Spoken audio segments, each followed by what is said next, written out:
Welcome, everyone. Thanks for joining me. I'm Tim Laskus, and you're listening to The Tim Laskus Show. This is episode 72. Some of you have websites out there that are struggling in your ranking. Struggle no more, because Longtail Pro is the answer.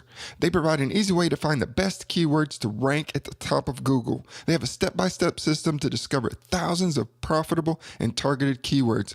Longtail Pro. If you head over to timlaskus.com/resources and click on Longtail Pro, you'll get a 7-day free trial and get a discount rate. You cannot beat that. Also, some of you have read that Oprah is now into podcasting. Can you believe it? Yeah, because she knows how powerful podcasting is. So now is your time to start your podcast. You need to do it today. Head over to timlaskus.com, pick up your free How to Launch a Podcast cheat sheet, and sign up for podcast coaching. I have limited spots available. Get on over there, sign up for podcast coaching. I'll help you get the shortcuts, give it to you directly so you can get it off the ground and going today. timlaskus.com. Now on to today's featured guest, who is Donnie Hansen. Donnie has an incredible story of winning championships as a motocross and supercross rider to being sidelined by an injury. He's a legend in the sport. He was on top of the world in 1982, and he had just won the AMA Supercross Championship and the 250 Motocross Championship. As a result, he was asked to represent Team USA at the Motocross and Trophy Destinations. He went over to Europe. He competed in some races, and he won while he was training. And then he went to Germany to train some more. And he had a debilitating concussion after a crash that he experienced there. And that ended his career as a racer. And he talks about being on top of the world, to having everything just yanked out from under you, and what that was like. He also talks about his current business, which he's had for many years. It's Donnie Hansen Motocross Schools. He teaches amateur and professional racers proper techniques so that they can go out and win races. Donnie is an incredible guy. He is a legend in the sport, and I just can't wait for you to hear this interview. So enjoy. The Tim Laskus Show, in search of entrepreneurial gold. Tim digs deep into the minds of his guests. Entertaining, down to earth, and informative. Now, here's your host, Tim Laskus. Thanks, Tim, for having me. Hey, it is a pleasure. I know you are the 1982 Supercross and Motocross champion, and it is such an honor to have you here. You're a legend in the sport. And you were just telling me that your daughter is getting ready to have her second baby. You could get that call maybe while you're on this interview with me, and then you'd probably have to cut it short, right? Absolutely, I have to cut you short, Tim. We'd have to take off to the hospital. You could take me along with the phone. We could do it live from the hospital. You could do your interview right from the bedside of your daughter. That's right. We can talk you right through the pregnancy. Yeah, there you go. That's excellent. Well, I have a 3.5-year-old, so I've been there, done that. I know it's an amazing experience as a father. You have 2 children, I believe, and now you're going to have another grandchild, and so that is so exciting. And you were saying that family and motocross really is everything to you. I mean, that's been a part of your life growing up, and you made this a part of your children's lives while they've been growing up as well. Right. Actually, I have a handful of kids. Actually, there's like 5 kids. Oh, I didn't know you had 5 kids. Okay. Well, yeah, my wife's family, her first family before we got married. Okay. So I was involved in their lives when they were teenagers, and now they're old people. Gotcha. Not quite as old as me, but they're up there in age. And one served in the army, one served in the military, and real great kids, and proud of them. But and then the oldest one is living in Colorado and with us when we're not here in Southern California. Oh, well, that's excellent. Well, God bless them, and just, man, for them to be able to serve our wonderful country, that is such an honor. And then that's incredible for us to have all the privileges and things that we get because of our men and women who sacrifice. I mean, just can't say enough about that. Well, Donnie, share with the listeners a little bit about yourself and your background as a professional racer. When did this start, and kind of take us up until 1982? When I was younger, I got into riding out in the desert with family and friends with my dad. My dad's a former racer at TP and Flat Track. He became a local expert in Southern California. And then so when he wasn't racing, we were going to the desert and with family and friends and playing around out in the desert a little bit. And that's kind of where it started. And then got into racing probably at the age 13 years old is when I started racing my first race, and racing TT and flat track. I raced a couple years in District 37 out in Southern California doing that until I got an offer to try some motocross. And that kind of started things off in the motocross scene for me. Living out there in Southern California, where it was pretty big out there, and it was growing. But racing between Indian Dunes and Valencia and Saddleback in Orange County is the two main tracks I went to as amateur, getting going. And then later on, raced a little bit of Carlsbad and Escape Country, Deanza, moving around there in Southern California. But, I remember some of those races at Carlsbad that was on TV. They used to televise that event, and I remember loving to watch that. It looked like such a fun track. Well, I didn't care for it, only because it was real fast, and it was a hard clay. It got so hard. It got so grooved. Yeah, slippery, hard clay, and it just if you fall off, you're gonna feel it. You're gonna feel it for sure. Exactly. Yeah. Especially if you don't slide very far. If you, but so what year did you turn professional? My first year was 1980. 1980, Honda signed me. I was riding Can-Am prior to that. And Honda signed me for 1980. Honda signed me. And my first year on the scene. So I had to learn, and I've read about the riders that went fast. So now I'm racing against them. So I had to learn how fast these guys were. And I got to learn the tracks, So 1980 is my first year, and during that year, my first year, I finished in the premier class, which was the 250. I finished 8th in the Supercross, and then on the outdoors, I remember had ankle problems. A lot of ankle problems during my career, amateur career as well, but. So it kept me from finishing out the outdoors. I did have a 2-year contract with Honda. So 1981 was my second year, where I finished 6th in the premier class in the Supercross, and I finished 3rd on the outdoors behind Harrington and Hanna in the 250 outdoors. Then we went to Europe to race the Motocross of the Nations, me and my teammates. And that was the first time that the U.S. had won for the first time ever. So that was kind of the start of our win streak. But so I was proud to be part of that. That was in 81. 81. Correct, right. So then you roll into your dreams. So it seems like kind of the winning streak and your dream, season rolled into another dream season of 82. So kind of talk us through 82 and how magical was that for you?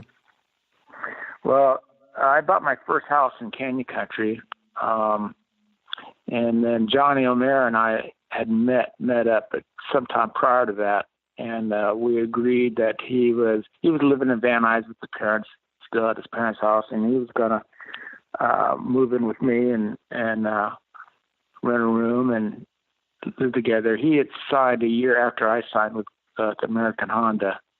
So on the same team, we're living together. So he rode one class, and I rode the other class, and so we trained and pushed each other during that off season in 81 or 82. I'm sorry. And as it turned out, our first race came there at Anaheim. Now, this is my Supercross season. This is I already raced 2 seasons, 80 and 81, so this is the start of the 3rd season. And the outdoor season, I had 1 year under my belt because the first year I had ankle injuries and stuff that kept me from racing all the races. So I learned the tracks, the outdoors. I learned all the tracks in 81 where I finished third, like I said, behind Hanson and Hannah. So going in 82, we, leading up to the first race, we were raced locally, a lot of the Indian Dunes or Saddleback or wherever they're in Southern California, and trained a lot on the bike as well as off the bike during the week. So, our mechanics, or at least my mechanics, did a lot of traveling, come out and take me riding on our race bikes, one of the race bikes, and we did a lot of testing, throughout the off season. So coming into the first race, I was mentally strong and physically as well. So I ended up winning the first race in Anaheim, and Johnny finished good too. He finished third behind Wardy, and that kind of kicked things off. So, and as it turned out, I won the second race at Seattle. And anyways, I kept the momentum going, and from there racing the outdoors. Same thing. Had things going my way, and then had a couple DNFs throughout the season. One being at Saddleback in Orange County. I was leading the race, the national, and Glover and I were dicing for the lead, and came through a ribbon section, and I saw a caution flag out, and someone was down on the backside of the ribbon section, but I didn't know where. So the line I was taking was different from Brock. Brock was behind me, but he was off to a different line, and jumping out of that ribbon section, I landed on that down rider. So anyways, I DNF'd that moto. And another moto I DNF'd was in St. Pete, Florida, St. Petersburg, where I had a flat tire. So I had a couple DNFs. And so I had a fairly strong season other than those two. But going into the last round here in Castle Rock, Colorado, I was some 20 points behind Ricky Johnson. I was in second place. Glover was in third. RJ was leading me by 20 points, and Brock wasn't far behind me. He was a few points behind me. But going into that first race, all I was trying to do, I didn't think I had a chance of winning the title. You got your dog? Okay. So I just gonna go out there and win, try to win the race. And as it turned out, I whole shotted and led the race. Brock was right behind me. Ricky, RJ was working his way towards us, and the last lap, Brock passed me. He passed me, and going in the last turn before the finish line, I was right there behind him, and on the outside end, I got the momentum going out straight before the finish line. So I beat him by a half a bike length. Wow! And right down to the finish. And right down to the finish. And it was a 45-minute, 40 plus 2 laps, so 45-minute moto back then. RJ, after I finished, found out that RJ had finished outside the top 20. He was trying to catch us and over-jumped the jump and collapsed the front wheel and came in the pits. They changed out a wheel, and he went back out there and finished 22nd place. So he got 0 points, and I had won that first moto. So now, leading the last race of the season, I was 5 points ahead of RJ, and Brock was right there too in points. So it was down to the last race. All I had to do to clinch the title, if RJ won, all I had to do was finish third. So as it turned out, I whole shot at the last moto, the second moto, and I let it for a little bit, and I heard you can hear someone behind me, so I kind of let him go, and it was Glover. And so I got up behind him and following him around, and and playing it smart and thinking about championship points and clinching the title. And so I'm following Brock around, and before you know it, I hear another rider.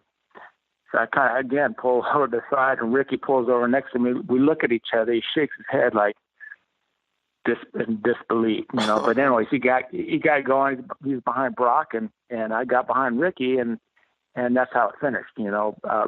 Brock won, and RJ was second. I finished third, and I clinched the title in front of RJ and Brock. So it was pretty sweet. Pretty sweet that it came down. It came down to the last moto of the season. But wow, well, it must have seemed like you were on top of the world, Donnie. I mean, here it is. You took the 250 Supercross championship, and now right down to the final moto, you took the outdoor championship, and so you're riding high, and then you were chosen to represent the United States again for the motocross and trophy designations for Team USA. And so you go over to Europe, and then I think you won a race while you were kind of preparing for those events. You won the 250 Grand Prix in Sweden. Was that correct?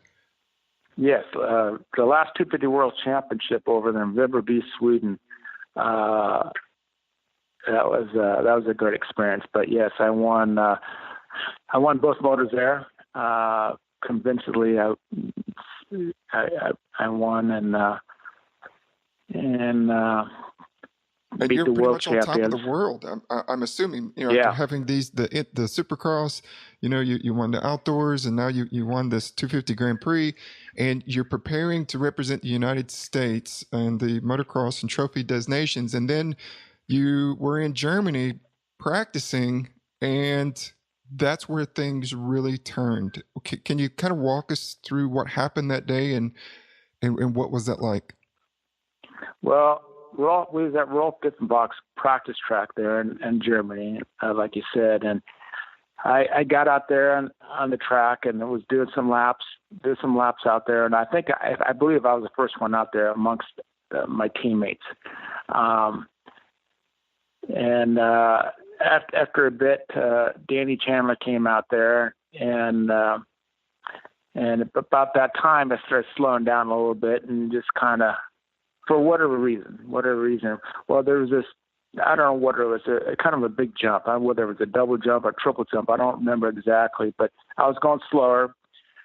Chandler went by me, and was racing around the track at that time, and I came up to this section and did it, even though I was going slower. And I don't know if I came up short or jumped it. I'm sure I came up short a little bit, and that caused me to crash and hit my head real hard, and real bad concussion. And they ended up helicoptering me out and taking me to the hospital. And anyways, it put me in a coma.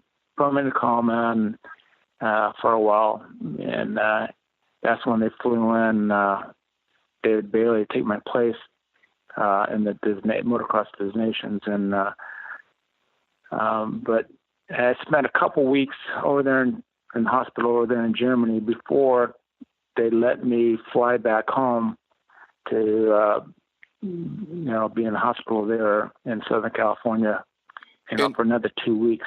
During that time, here it is, you just recently had this crash, and you knew, from being in the hospital that you were injured pretty bad, but did you know that would be the end of your racing career? No, I didn't, Tim. I actually,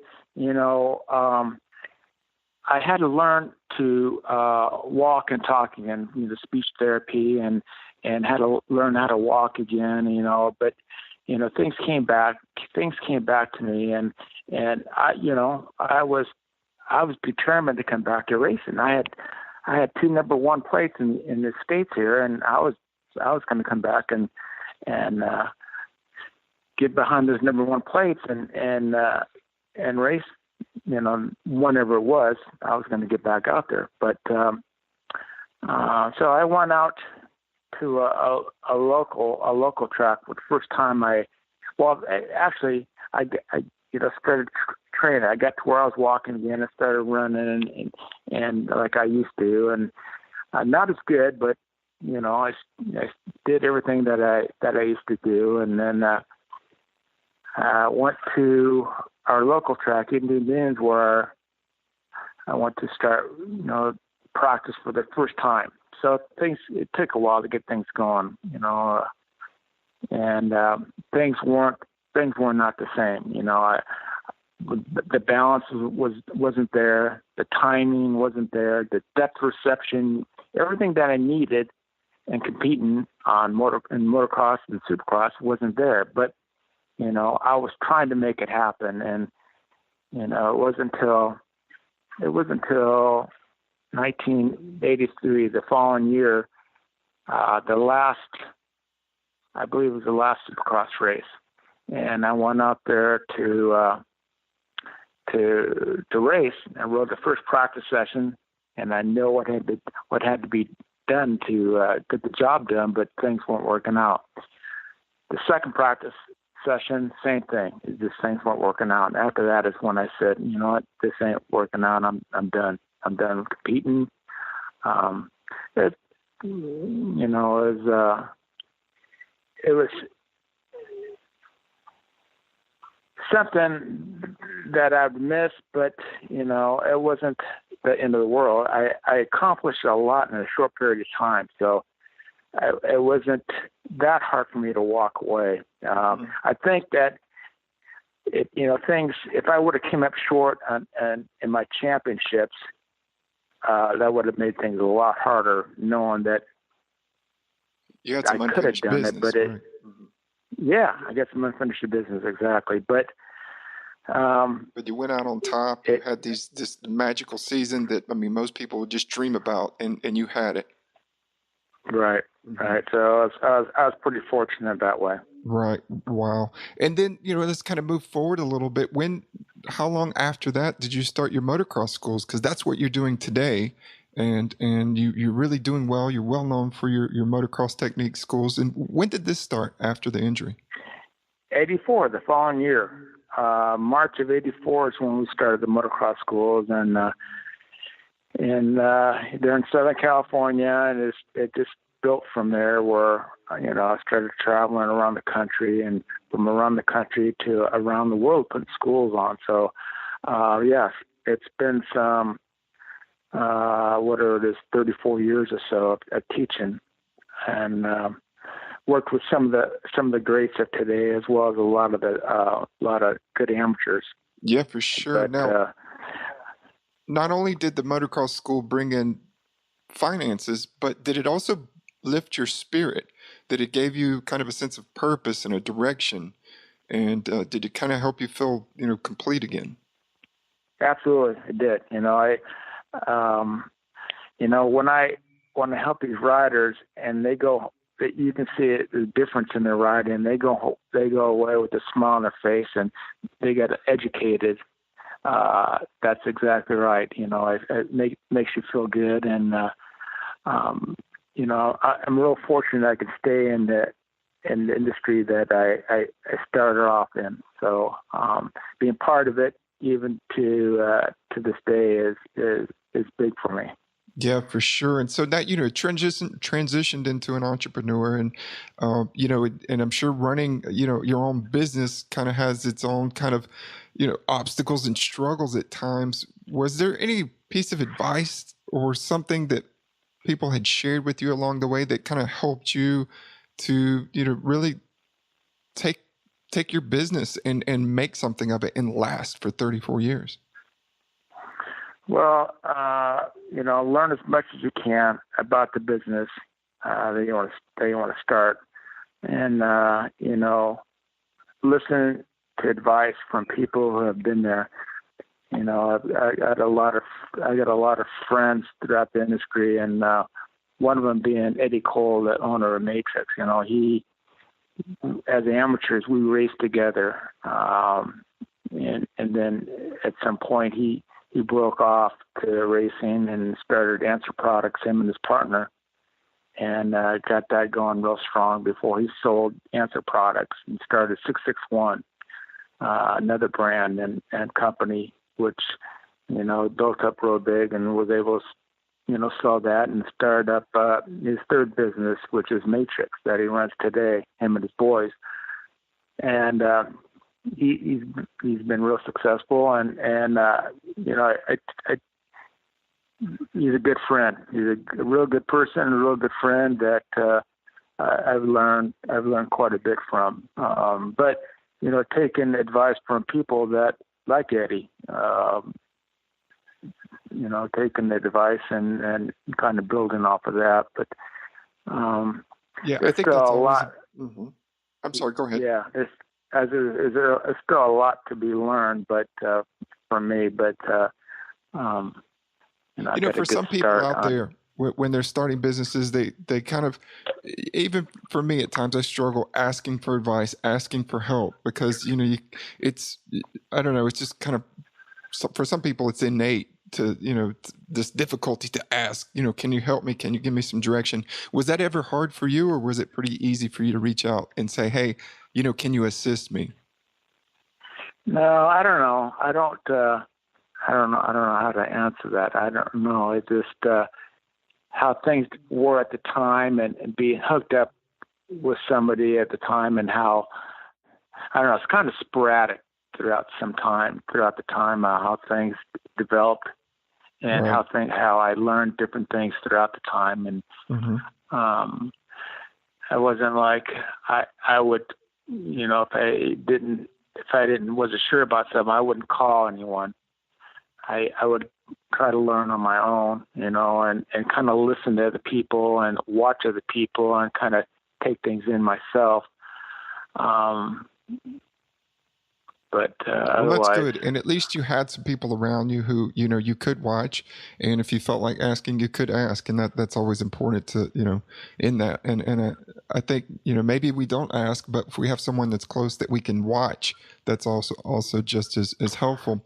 Now, what would you say are some of the similarities of being a professional athlete and a business owner? Is there anything that helped you during your racing career that kind of translated in assisting you in building your business? Well, that was kind of much what I said earlier, as far as taking the advice. I was always surrounded myself around good people. Whether it was when I was racing, I had good people around me, and even after racing, I kind of surround myself around good people and learn from them. But right. And also you had that never quit attitude, as a racer. You pushed hard, pushed through adversity, pushed through pain. And as an entrepreneur and a business owner, there's adversity and there's pain as well, in a different way. And so I'm sure a lot of that translated to where you're like, I'm not going to quit. I'm going to keep this going. And it shows that because you've been in business for such a long time. Yeah. Just not giving up and try to learn as much as you can, through the times where, you're down a little bit, and how to better yourself, but not giving up. Yeah. Now, looking back, when you were growing up, when it comes to money and finance, did you ever have like anybody sit down with you, before you turned pro and said, hey, this is what money's all about, and this is how you manage it, and this is how you keep it and build it or whatnot? Did you ever get any kind of real world experience with someone sharing with you their expertise on money management and business before you even turned professional?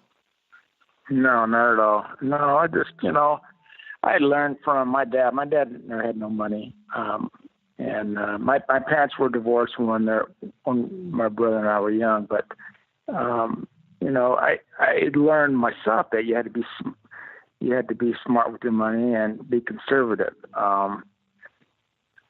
When I first started racing as an amateur, my dad did what he could to get me have bikes underneath me when I started racing TT and flat track, and I did that for a couple of years before this individual came in, and out of the industry that liked the sport, but he liked motocross, and so he got me involved in trying it out, and he kind of took me under his wing, and took me racing. He'd buy me new bikes every few months and stuff. I was real fortunate that way. And once I got picked up by a manufacturer, a support program, then he kind of backed away and kind of got the cycle news and kind of read every week, and we kept in touch too. But he kind of kind of see where it was going to go. And then my first win at Anaheim in 1982, you can only imagine how he felt when he was up in the stands there. And yeah, his boy wins the biggest event in the world, one of the biggest events in the world, and he's got to be pretty excited. And a good man. He's a good man that lost his life probably 7-8 years ago now to cancer. But he was a good guy that he had a family of his nephews and nieces that all raced as amateurs. When I got into it, going racing as an amateur, we're all racing as amateurs, and it was a family fun thing. Right. Well, it sounds like your father was such an important person in your life, and has always been there, for you. And I'm sure he was so happy for you to be able to watch you win that first race in Anaheim. And now looking back over your career as a professional and even as a business owner, so would you say that you've been pretty smart with your money all these years, or was there ever a time when you were like, oh crap, I should have never bought that, or I should have, I lost some money doing this? Was there any of those moments? No, I didn't really have no big investments that way. I made some bad decisions out, when I was getting out of racing into getting out of my professional racing. I made some bad decisions where I could have made things a little better for me prior to being retired. But otherwise, I just, built on a little bit that I had stashed away from my last year on my bonus money, because I didn't make no big contract salaries. There was nothing back then, because it was pretty much all within the industry. And I knew at some point that for this industry to go big, you got to get more money, get more involvement outside the industry, which that's what's going on now with the energy drinks and such. But it was back in the 70s, 80s, 90s, there wasn't a whole lot of money. You had to earn the money that you got by your bonuses. That's where you started banking money. And so I was fortunate enough to win a couple titles in 82, and kind of ran my business off of that over the years. And I guess go back to what you're saying. Yeah, I met my wife. She had some properties, and I think now we've talked about it. If we would have kept those properties instead of selling them, we'd be worth more now. But you're gonna live and learn, and for sure. It's all right, and we're going through it, and everything's good. Yeah, well, everybody, has those moments for sure when they're kicking themselves at doing something, but you've just had an amazing career, an amazing journey, and an amazing life. And out of everything that you've done, either as a professional athlete or as a business owner or as a father or a husband, what's one of the most fulfilling moments of your life? Is there? I'm sure you've had many, but what stands out?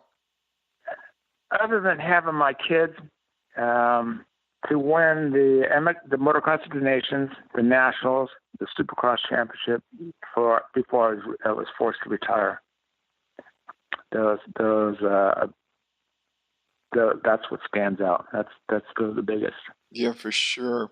Well, Donnie, we've come to the end of the show, and this has been an amazing experience for me to have you, and I'm so grateful that you took time out of your busy schedule. Your daughter's getting ready to have her second child any moment now, and so we didn't have to hang up. I was actually kind of excited to go to the hospital with you while you were on the phone, so that would have been different. Right. But anyway.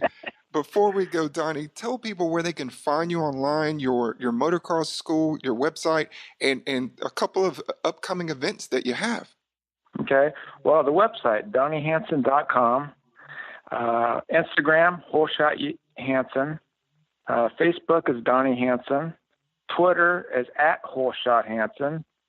Email me at donnie@dhma.com. And the classes I have coming up here is this weekend in Washoe, August 5th and 6th. There's still some openings. If you want to sign up, get a hold of me. My camps are all in Colorado, August 11th to the 13th, August 19th to the 20th, 19th and 20th. I got a Greeley Supercross school in Colorado, a one-day school, August 25th. And then Ram Off-Road Park there in Colorado, August 18th. So if there's anything close to you or you're interested in coming to one of my camps in Colorado, beautiful Colorado, so much to see out there, so pretty out there, and take a camp. I'd love to have you and get to know you.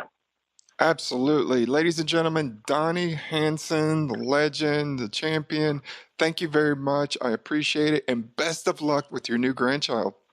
Thank you, Tim. Thank you very much. Thanks for having me again. Thank you. Want more entrepreneurial tips? Go to timlaskus.com.